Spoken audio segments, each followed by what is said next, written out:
感知智能。那人工智能，我们前面我们看到的那个音箱，是不是它也能听啊，听懂你说的话，对吧？它也能说，哎，你比如说你叫小爱小爱，它就说在那儿，对吧？啊，它也会说，对吧？然后我们的闸机能够认人脸，这是感知智能。那第三个就是我们人类会思考，对吧？我会去想，哎，我今天要来科学中心，我早上几点起床，我要去规划这个路线，对不对？啊，然后再怎么样去来到这儿啊？他会思考。那么对于人工智能也是一样的。那么它随着它的发展，现在它能够去思考，它会理解你说的话。比如我们用的ChatGPT 啊，它就是模拟人类的认知智能啊，认知智能。好，那看我们刚刚说到的，它模拟我们的感知，人工智能会听会说，对不对？就像我们常见的家里面，可能现在家里面都有的这个音箱啊，你叫它打开窗帘是吧？然后打开空调，它都会说，或者你让它给你播放一首歌。那还有我们现在的这个什么？爱导航，对吧？还有甚至有些车的这个自动驾驶啊，是不是啊？你可以跟它说话，然后它也会跟你互动。这人工智能啊，会听会说。那我们想想，它为什么会听会说呢？它后面有什么样的技术哈？老师后面讲的就是原理的。哎，你说说，你知道是吗？来。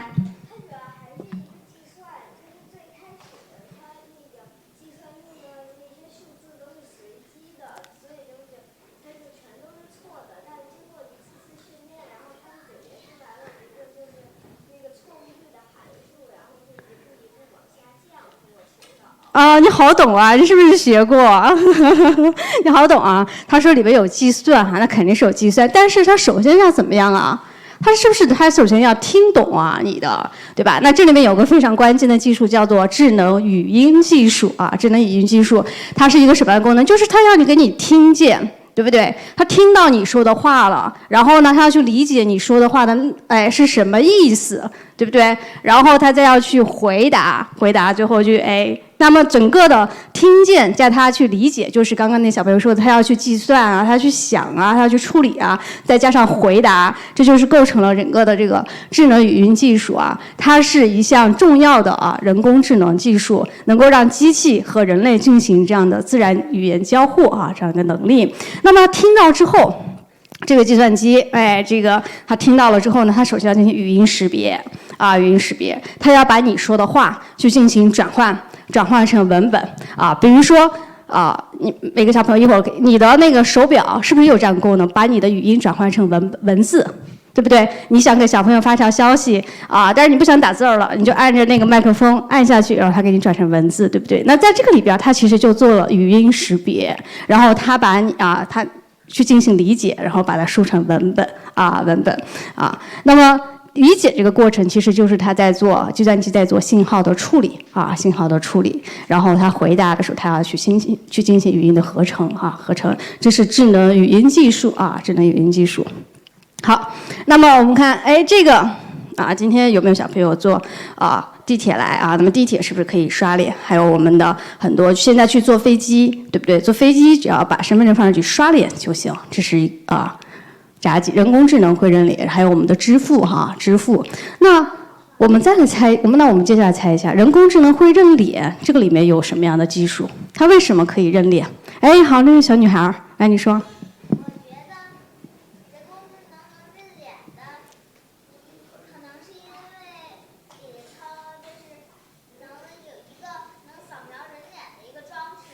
扫描人脸的装置非常好。来，还是你说。就是我认为，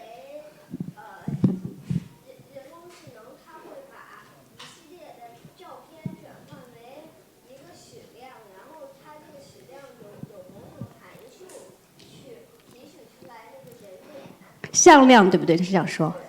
向量，哎，好，对你非常有基础了哈，你肯定是学过。那我们请后面那位男孩，对，举手那个，来你说。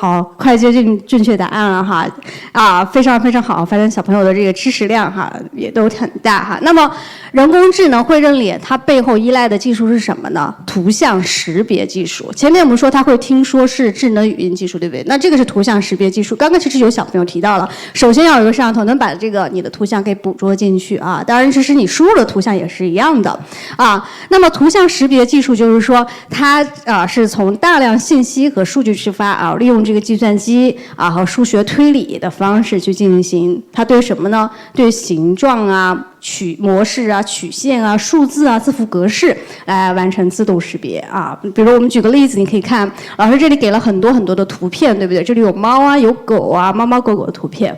我把这些图片输给这个机器啊，输给这个机器啊，让它去学习，让它去学习。然后呢，我调整参数，让它去学习什么呢？学习这些猫猫狗狗耳朵的特征，对吧？你可以看我这里框起来框框，比如说这个猫的耳朵就是立起来的，对吧？三角形立起来的啊，而且会比较稍微来说小一点。而这个狗的耳朵有时候会是耷拉的，对不对？那么它去这个计算机，它就去进行去记住对这些形状它进行一个学习。然后下一次，我给它输入一个猫的图片，我给它看一张猫的图片，那么它就能判断。他看到它之后，好像和我之前训练里边的这些猫的特征是非常相符的，那么它就进行一个判断，这是一只猫，这是一只猫，这就是图像识别的它的原理。其实刚刚有小朋友已经说到了，对不对？我们的首先去获取你的人脸的图像的特征然后把它进行一些处理，比如说灰度化呀、去噪增强，然后去转成一些特征向量刚刚那个小朋友提到转成一些特征的向量比如说你这个位置，然后它转成一系列数字，然后呢去它的海量的数据库当中去对比。海量的数据库去对比。那比如说我们刷脸，其实就是到公安系统的我们的身份证的那个系统里边去进行匹配识别。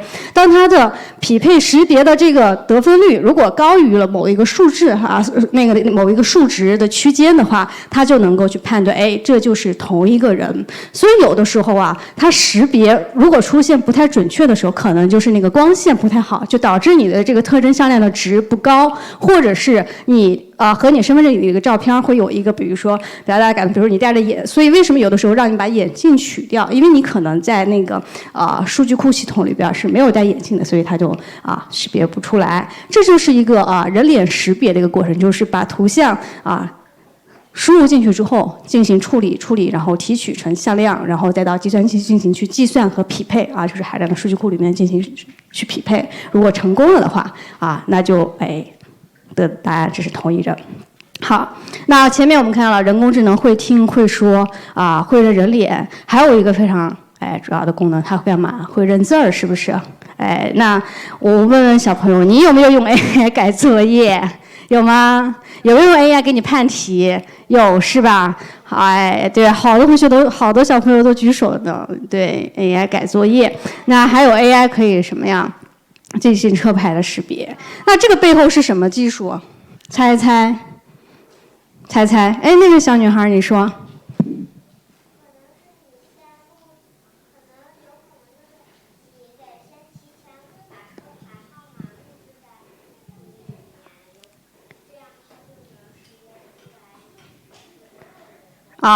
你说的是要把它提前录进去那在这个里边人工智能会认字里边，它其实核心的有2大技术。首先呢，它要去识别，对不对？那识别这个里边还有的是光学字符识别的技术，其实就是对这个图像。它也是一样的，它去进行，你可以看我们的拍照，对吧？我们拍成一张图片之后，它要进行一个图像处理，也是一样的文字识别文字识别。但最核心的说这个叫自然语言处理的技术，这是人工智能里边非常的一个重要的分支它是尝试让计算机能够去理解、解释和生成人类的语言人类语言。它有2个部分，第一个是自然语言理解。就是让 AI 能去听懂我们的话，它是信息的输入环节，就是你把它你想说的，就或者就是你拍照的你输入的让它能听懂，这是自然语言理解。那第2个是自然语言生成，就是让它说出它的话说出他的话，这是信息的输出环节是这样。自然语言理解和自然语言生成呢，共同构成了这个自然语言处理自然语言处理。那我们看一下自然语言理解，其实自然语言理解和自然语言生成我们可以把它自然语言理解，我们可以把它想象成我们做阅读的过程，而自然语言生成呢，小朋友可以把它想象成是你写作文的过程写作过程。所以，那我们先来看这样的一个游戏我这里给大家列出了2个句子它是没有断句的。那我们做语文的时候是不是有断句？好，那我们先看第一个乐乐姐姐想起来了，我想请2个小朋友来做2种不同的断句有谁来试一下吗？我看看没有被我点回。那位戴口罩的小男孩，对，来，大点声说他说乐乐姐姐想起来了。好，还有另外一个小朋友来和他不一样的好，那位女生非常好非常棒。那就是有2个不同的，那这2个不同的逗号放的方式，它们的意思一样吗？不一样，是不是？不一样，是不是？第一句是什么？姐姐想起来了，是不是？乐乐和姐姐是2个不同的人。那第二个，乐乐姐姐想起来了，乐乐和姐姐是同一个人，对吧？所以呢，我们可以看到用不同的断句的方式会影响这个句子的理解，是不是？是吧？好，那我们再看第2个例子，来，谁来试试？也是一样的要说出你的逗号放在哪儿。那后边那边那个小男孩穿迷彩服的这个对，你先说，你们2个一人说一个吧。弟弟找到了哥哥很开心，好，非常好。那位小朋友你说弟弟找到哥哥，逗号很开心。逗号放哪儿？和刚刚那个小朋友不一样的。刚刚那个小朋友是什么？弟弟找到了，逗号是吧？哥哥很开心。那你的呢？弟弟找到了哥哥，逗号很开心是吧？你还有一种是，来你说。弟弟找到了，逗号哥哥很开心。这和刚刚的小朋友一样的好，非常好看看老师给了2个答案，一个是弟弟找到了哥哥这刚刚那个小朋友说了，很开心，就是哥哥被找到了，是不是？第2种断句方式是什么？弟弟找到了，就找到了弟弟，是不是？哥哥很开心那所以还是我们可以看到这个咱们的语言的理解，随着你放的这个逗号的位置不一样，它产生的意思是不一样的。所以你看咱们人类的语言咱们去理解都有不一样。那么让计算机，那么在计算机里面它也是一样的，它也要去，你给它输一段话，它也要去判断判断它们到底是什么意思它要在哪个地方去断句，然后怎么去。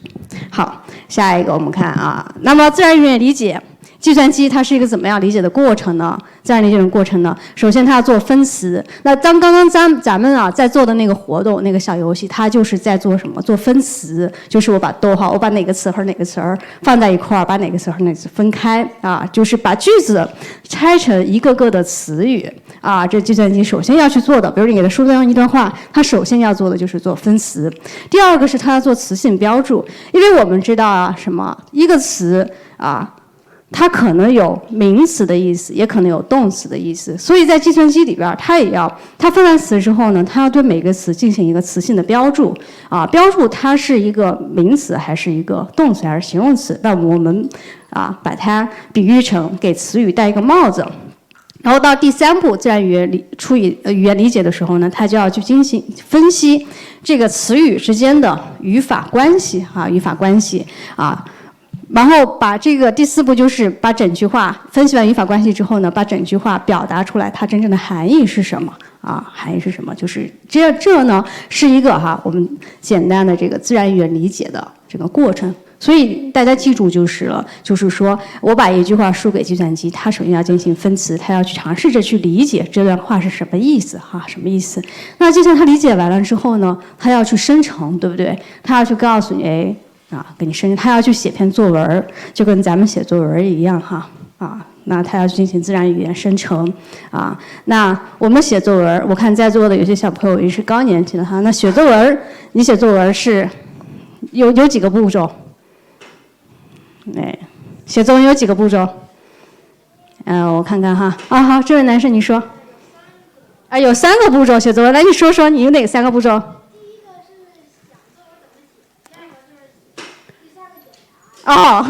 就是先想怎么写，然后写，然后再检查哈。好，非常好，就跟我们把大象放冰箱几个步骤一样哈。好，那位女生，对，戴眼镜，对，绿衣服这个，你对，就是你，你站起来，对。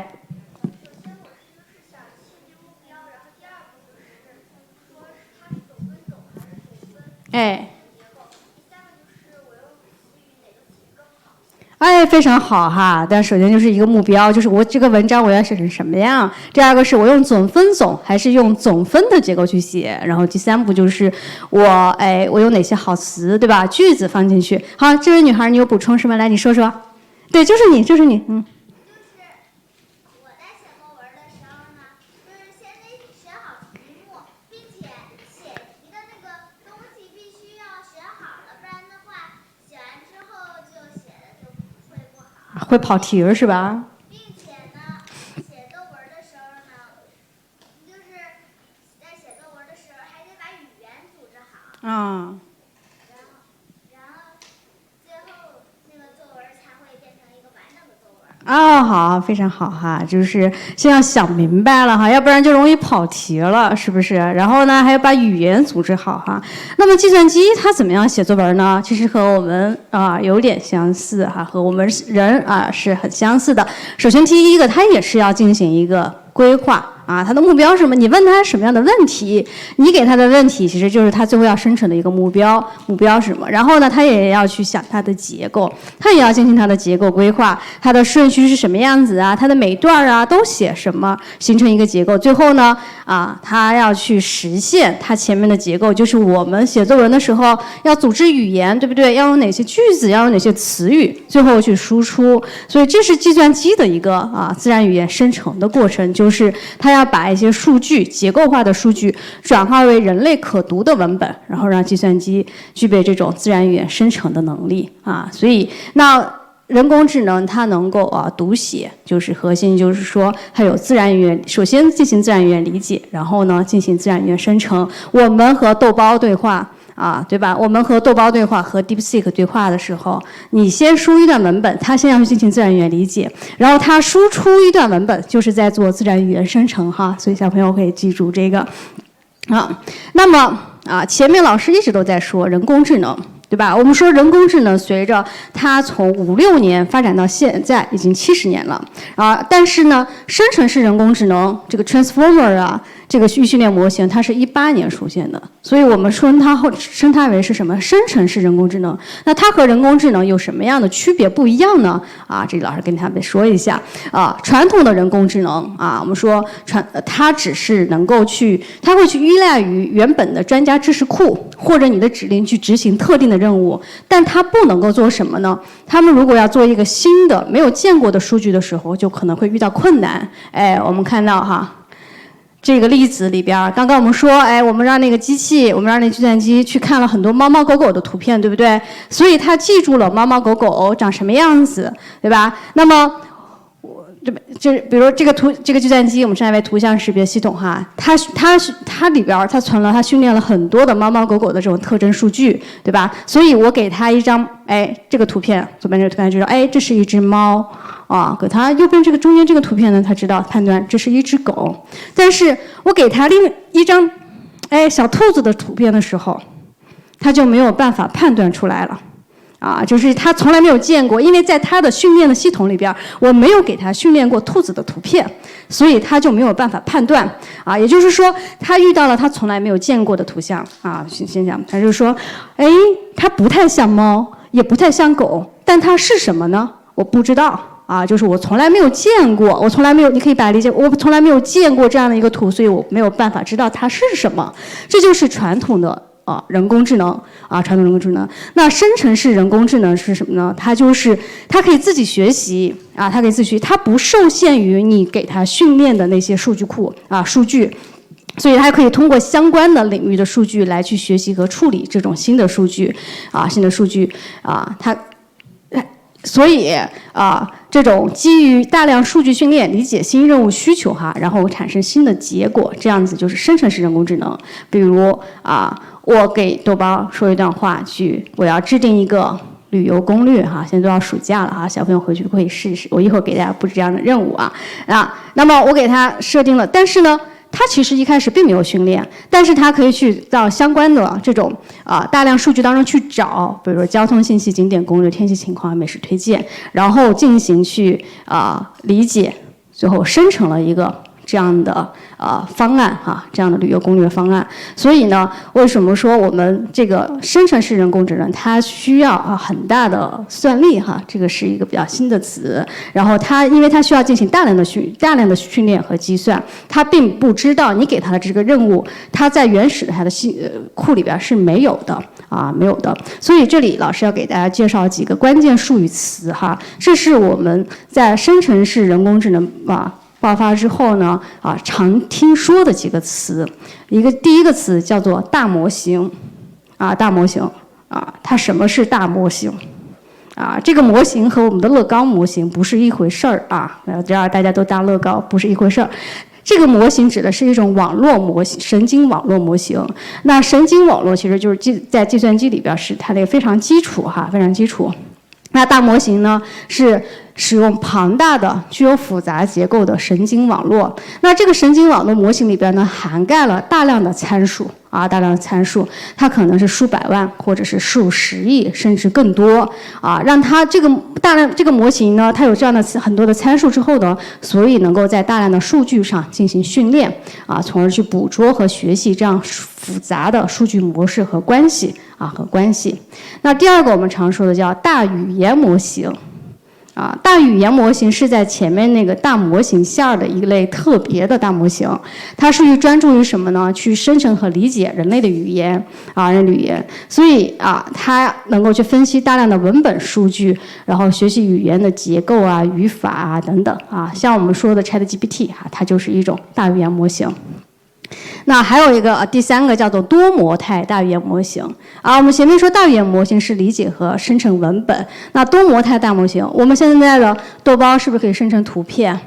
对吧？图片，然后我们有一些可以生成视频，是不是可以生成动画？那这个背后其实就是多模态大语言模型它能够去理解和处理多种类型的数据然后呢，包括这种图文的理解纹身图纹身视频等等所以以后小朋友听到大语言模型多模态大语言模型就知道是什么是什么。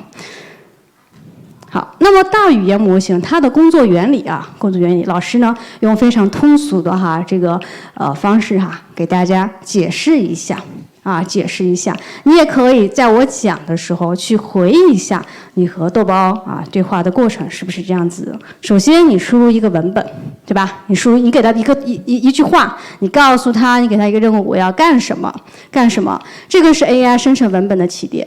然后呢，这个时候这个大语言模型它就要去进行一个猜测，对吧？它要在海量的数据中去查找，首先要猜测你是什么意思，然后它去查找，然后列出所有可能的候选词，并进行可能性排序哪个最合理，哪个最常见。然后呢，第三步是选择输出，其实就是它这个概率的计算哪个可能意思最相近，哪个最常见，然后它就挑出一个有趣的词儿，然后呢把生成的一些词，把它挑的词呢放在已有的句子当中，继续猜下一个词直到完成句子回答问题。就是大家记住，输入文本，输给你的指令给它，然后进行智能猜测，然后再选择输出，最后再循环预测。这是大语言模型的工作原理。好，那我们看刚刚说了第一步非常重要，是不是要进行输入输入是不是？你要给它一个指令。那这个指令呢，我们通常叫做提示词提示词就是我们给AI 的指令指令。那么用于来去调整它输出的效果。那它是我们掌握这个生成式人工智能的关键。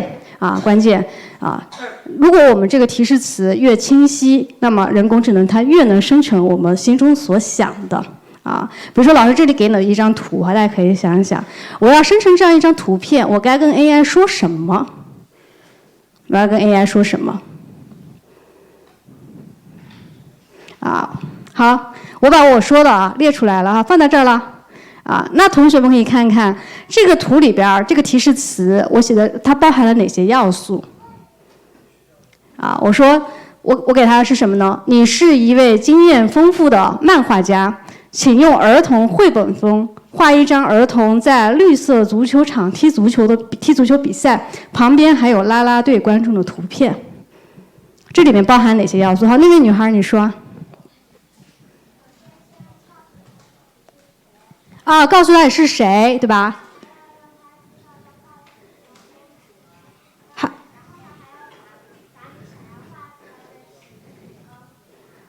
非常好哈，非常好。第二，他说，首先你要告诉他你是谁，然后呢，你要告诉他你要干什么，要画个图。第三个是你这个图里面的情景是什么？非常非常好哈。还有同学补充吗？有小朋友补充吗？好，那个男孩你说。还有人物这就是这个图。好，那老师告诉大家哈，我们通常一个好的提示词由这几部分构成这几部分构成。就像刚刚说到的那个女孩说到的角色，就是你要告诉她你是谁你是谁，这非常非常重要哈。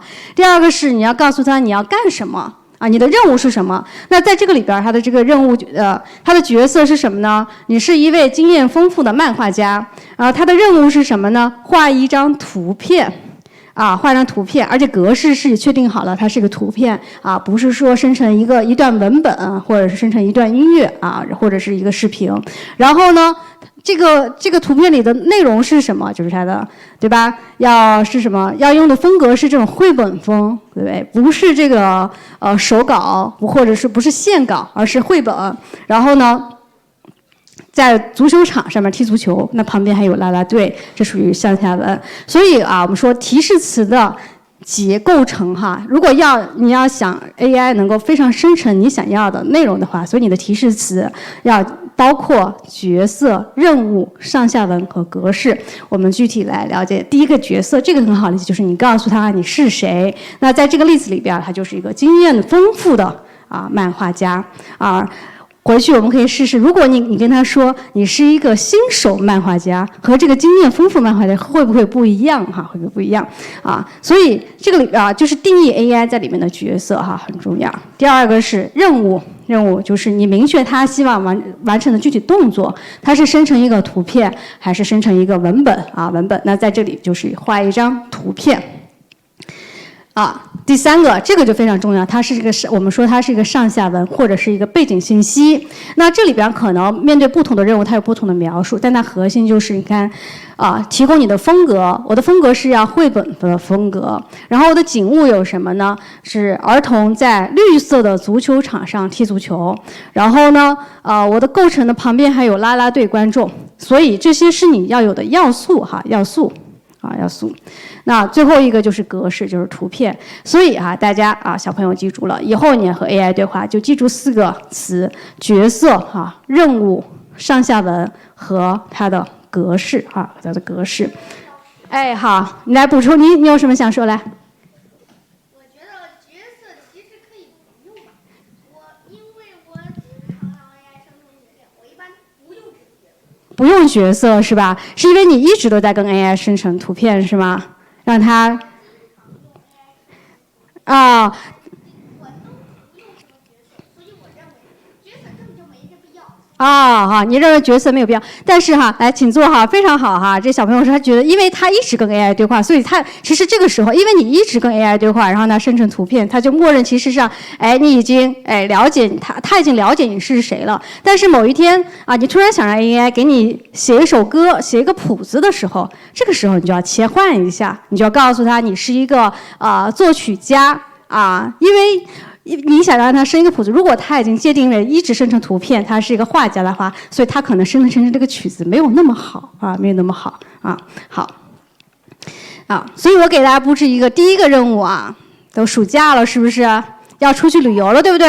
是不是要出去旅游了和爸爸妈妈？那老师把这个我的关键词给它隐含盖了哈，因为咱们其实今天时间关系哈，没有办法在现场来去让大家去用爸爸妈妈的手机去用对包去生成一个旅游攻略。那你回家要做的一件事情就是用多包或者用 DeepSeek 去试一试哈，生成这个暑假的旅游攻略暑假旅游攻略你想想你要问他，你要跟他怎么说？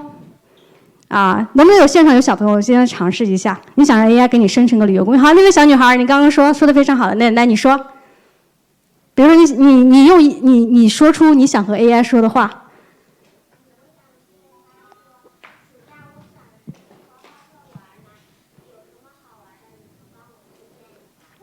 非常好，暑假我想去呼和浩特玩，什么好玩的？你能帮我推荐一下吗？好，有其他同学有补充吗？有补充吗？来，好，那位小男孩戴眼镜的，对你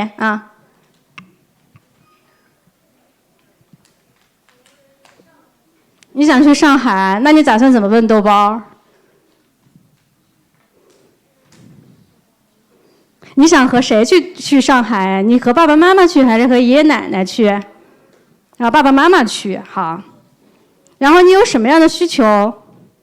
你想玩什么样的地方呢？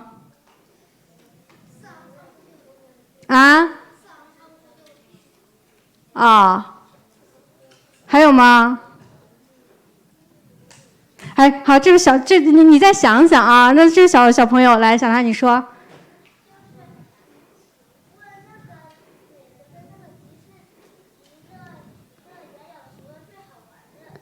最好玩的，好。好，那你再回忆一下刚刚老师说到的什么呀？角色是吧？任务、格式，还有上下文。那这个句子可以怎么问呀？你首先要告诉他你是谁，对吧？你可以是你是一个就是比如说呼和浩特的本地人，对吧？今天你要去干什么呢？刚刚我说了，我和爷爷奶奶去，还是我和爸爸妈妈去？那样的方案是不一样的因为爷爷奶奶有什么特征他们老人是，老人什么特征？他们是不是不能太累了，对不对？我们的路线不能安排的太紧张了，对不对？所以你要写清楚了，你和谁去，然后呢，去几天呢？是吧？去几天？你想让你的这个行程是很累非常有趣，但是可以非常有趣，可以累一点，还是说要有趣呢？但是要非常轻松一点是吧？所以要写清楚了要写清楚了。那老师呢，给你一个评审的标准你回去写完之后，按照这个标准去对一下，看看有没有对上。因为如果你写的不够精准的话，那这个 AI 给你的答案肯定不会非常好非常非常好。所以你要写什么呢？比如说，你的完不完整？有没有给他角色有没有给清楚他的任务上下文和格式？最后是生成一个什么呀？是一个清单、一个表格呢，还是一段文本呢？要写清楚了。然后你有把你最想玩的、最想看的说清楚了吗？比如说你可能不想爬山，或者是妈妈呢喜欢一些比较网红打卡拍照的地方，有没有写？有没有写？然后呢，你有没有提醒 AI 哪些是可能不想遇到的情况？比如说你不想去很拥挤的地方，你不想去那些门票太贵的地方，或者是说你不想太晒太晒，你要一种比较轻松的所以大家可以小朋友可以写完之后对照着这个去判断一下你的提示词是不是完整的看看你的方案生成是不是最好的最好的。好，那我们花了很多的时间了解了什么是人工智能，是不是？那人工智能背后支撑的技术是什么？以及我们的怎么样去用好我们的人工智能这个提示词的技术提示词的技术。好，那我们生成式人工智能它有没有危害呢？刚刚我们说它那么好，它有危害吗？好，这3位女孩来依次说，来你说。有，比如是什么？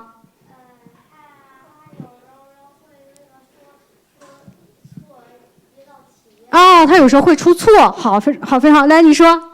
其实主要的危险不是说什么说错题的问题，而是有些坏人能利用 AI 造成虚假的一些视频、一些东西，然后诈骗一些人。好，非常好，你的知识好丰富啊！还那个女孩，你说。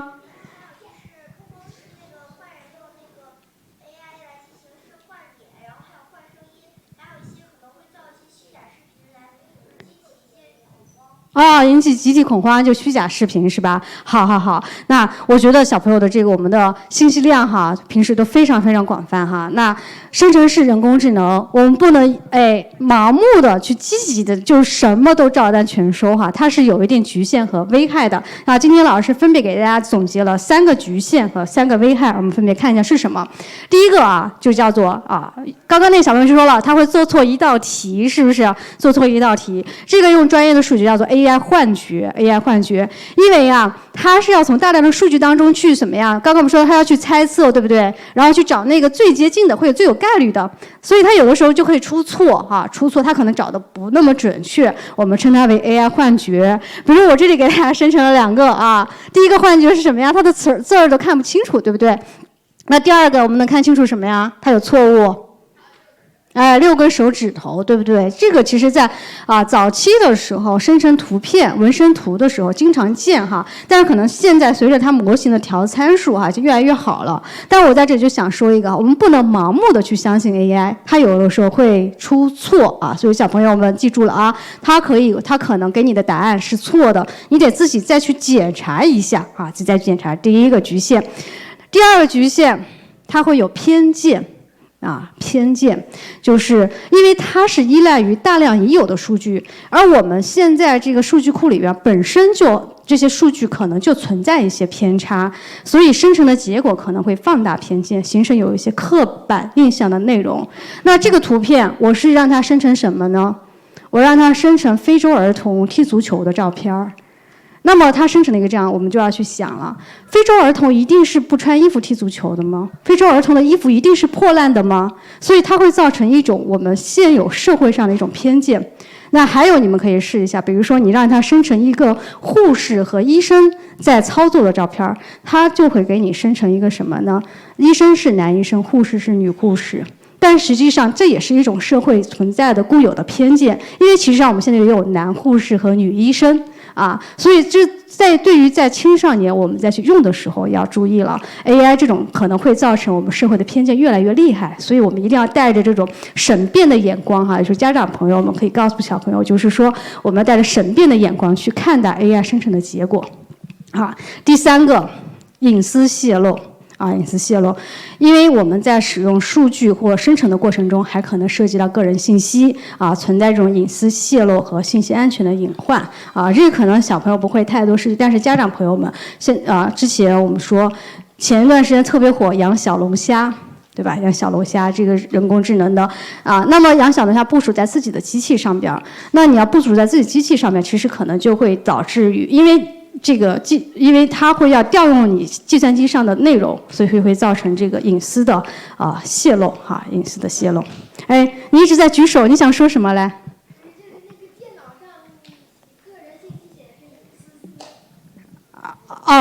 写错了是吧？这个地方隐私好，因为这也是一个 AI 生成的图片，所以它也有错误就观察非常非常仔细非常仔细那AI 技术的局限3个一个是它有幻觉，就出现错误信息，比如这里就出现错误信息，然后它有偏见，给带来偏见。第3，隐私泄露。好，那么它的危害其实也非常大老师也给大家总结了3点。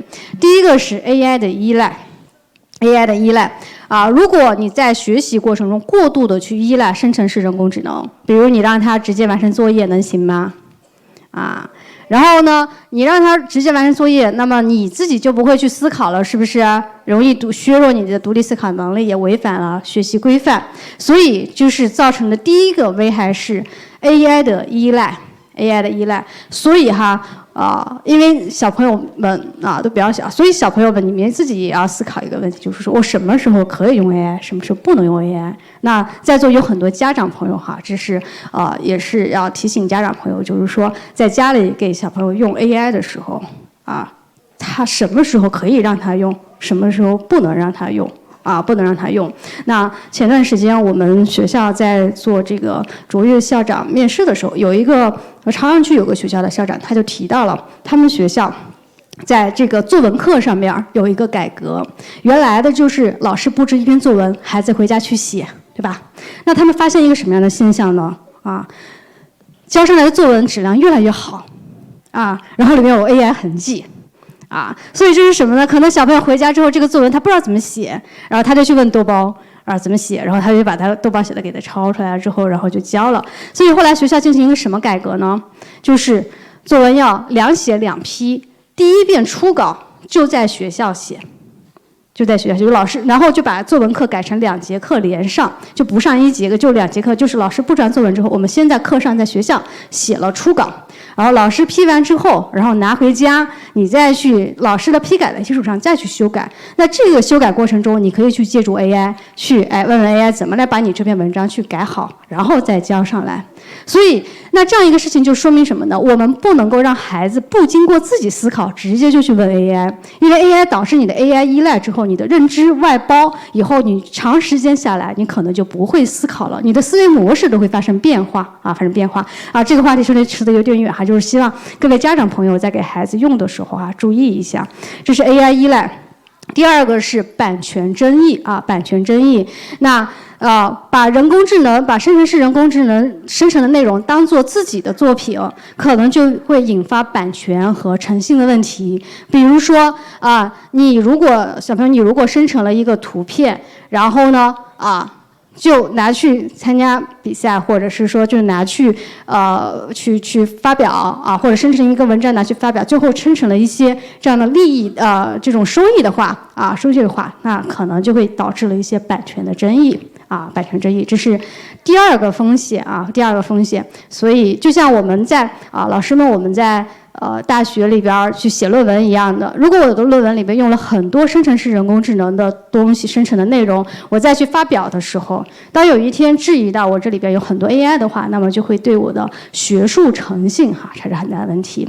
那第三个就是刚刚有小朋友提到的这个虚假传播就是当你如果有些人他不正确不当的去使用人工智能生成的虚假图片或者视频，他拿去欺骗人这个呢，刚刚那个小女孩说到会诈骗，然后另外那个小女孩说到呢会怎么样？会引起集体的恐慌，是不是？那我们来看一下这个视频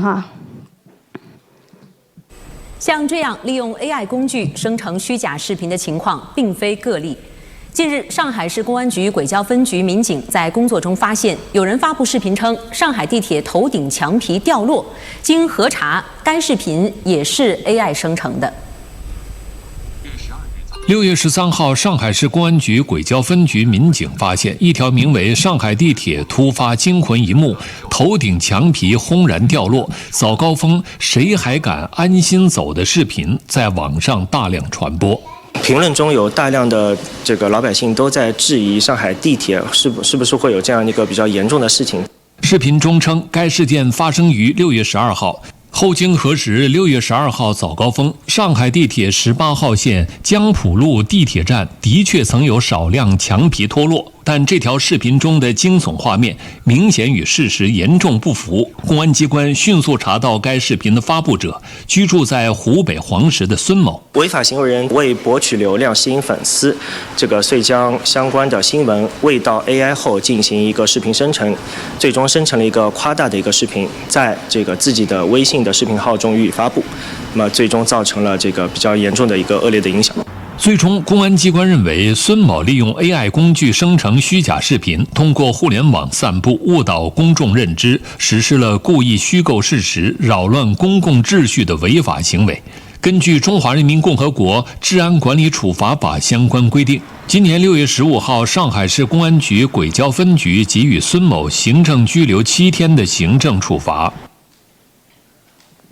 好，我们在这个视频看到什么呀？有人用 AI 生成虚假的信息，造成了集体的恐慌，是不是？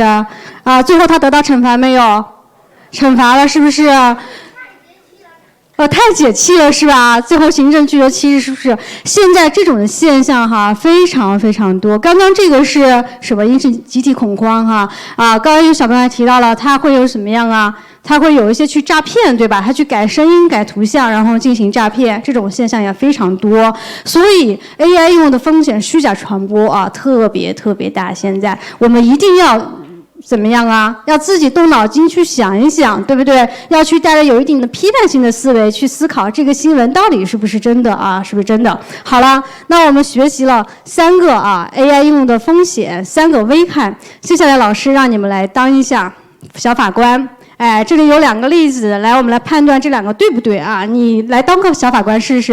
第一个是 AI 帮我写作文，小明回家后觉得有些累。不想写今天的作文，于是直接把作文题目输入给了 AI，让它生成了一份作文。小明几乎没有修改，就原样交作文，对吗？不对，是不是要打叉，对不对？什么？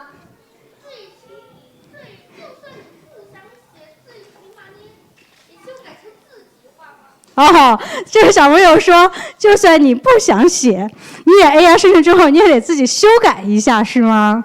那你其他的小朋友有补充吗？这样行吗？女孩你说。我觉得不行，因为作文是自己写的，可是呢，就因为 AI 本来就不准，如果把那个作文题目输入给豆包，但是那个就是 AI 的话，它没有把，就是它会出了一点错误也不行，并且自己的作文你需要自己写，不能犯懒，不然的话等考试之后没有豆包或者是其他 AI， 这样的话等考试的话那就作文就写不出来了，是不是？非常好哈！这小朋友给你点赞哈。他说自己的作文就得自己写，不然到了考试的时候没有 AI 就写不出来了哈。好。然后已经考完了是吧？所以这我们说到那自己的作文首先要自己想一想，对不对？自己想一想怎么去写如果你觉得你写的不好的话，你可以让怎么样帮你去修改，所以一定要记住了即使你是犯懒的话也不行，也得自己写，因为考试的时候没有豆包了没有 AI 了，那怎么办呢？还是得自己去在平时的生活当中要多写多练好，那么来看第2个，转发 AI 生成的新闻小红在网上看到一条重大新闻。内容呢是 AI 生成的，看起来非常真实，但他没有核实，直接把新闻转发到了同学的群里边，对吗？对不对？不对，是不是那有同学说为什么吗？为什么不对呀？好，那位女孩你说。如果他知道是 AI 生成，他就不能够发好，那位小女孩穿红衣服的，对，就是你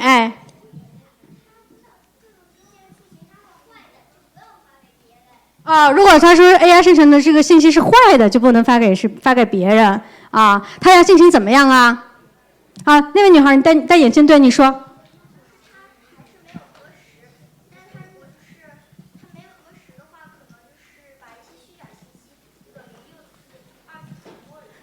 他没有核实，然后把它转发了，就是把虚假信息进行2次传播了。所以他首先应该怎么样就核实，对不对？所以小朋友们记住了当你看到一个新闻的时候如果你感觉它是 AI 生成的，你首先应该怎么样？要去核实这条新闻它是正确的还是虚假的还是错误的，对不对？然后进行如果它是错误的，就不能够去转发。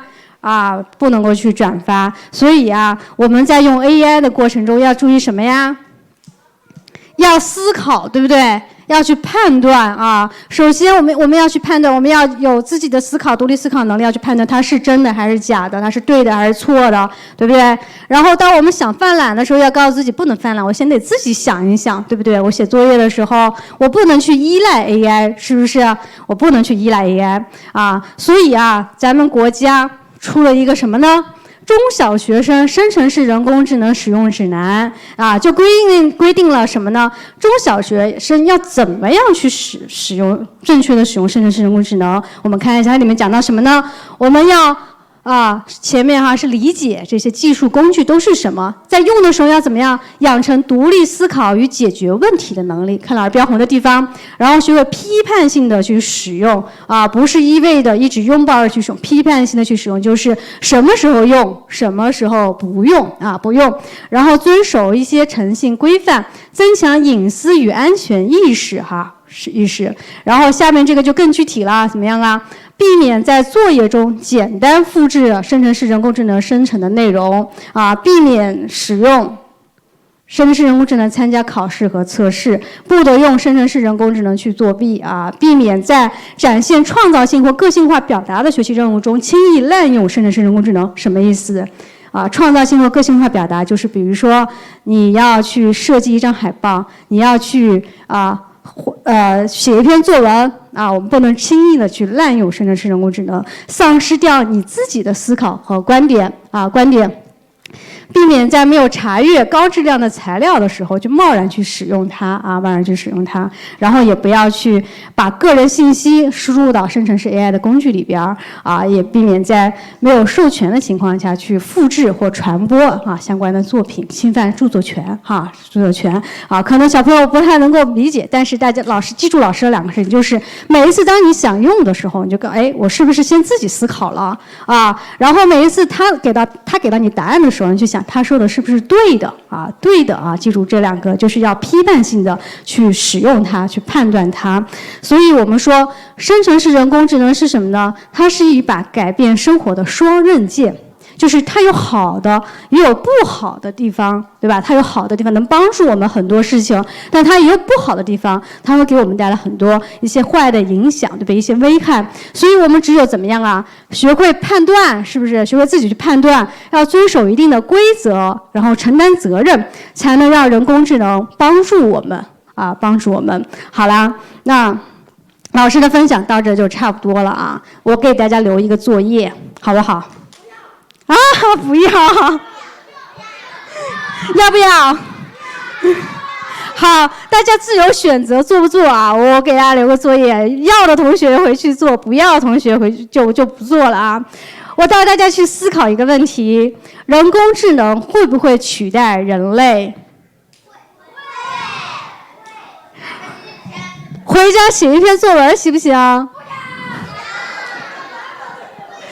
暑假作业回家写一篇小作文你可以把今天老师给你的带给你的分享，关于人工智能好的不好的，然后我们结合你平时安静一下结合你平时生活中遇到的一些情况，你思考一下，人工智能会不会取代人类当你长大之后，你现在可能是7岁、8岁或者10岁，但10年之后20岁或者10几年之后，你大学毕业的时候，你说人工智能如果取代人类，那人类干什么呢？大家思考一下然后我希望能够每个小朋友在暑假的时候能够写一篇这样的小作文写作文好，想写的就写，不想写就不写好吧好，以上呢是我给大家今天带来的分享走进人工智能的奇妙世界非常感谢大家。我觉得给小朋友们讲非常非常开心，非常还有问题是吗？好的，稍等。感谢我们陈教授的精彩分享，也感谢我们陈老师给同学们留下的精彩的作业感觉一瞬间就回到了小时候上学的时候。这个孩子们的反应也是我当时的反应千万不要留作业不过我觉得这个孩子们也都可以回家之后跟家长一起探讨这个问题，一起多多思考，我觉得一定是很好的。好的，那么我们本期讲堂的线上直播部分到这里就全部结束了，线上的朋友我们下期再见。那么接下来呢，又到了我们线下的环节。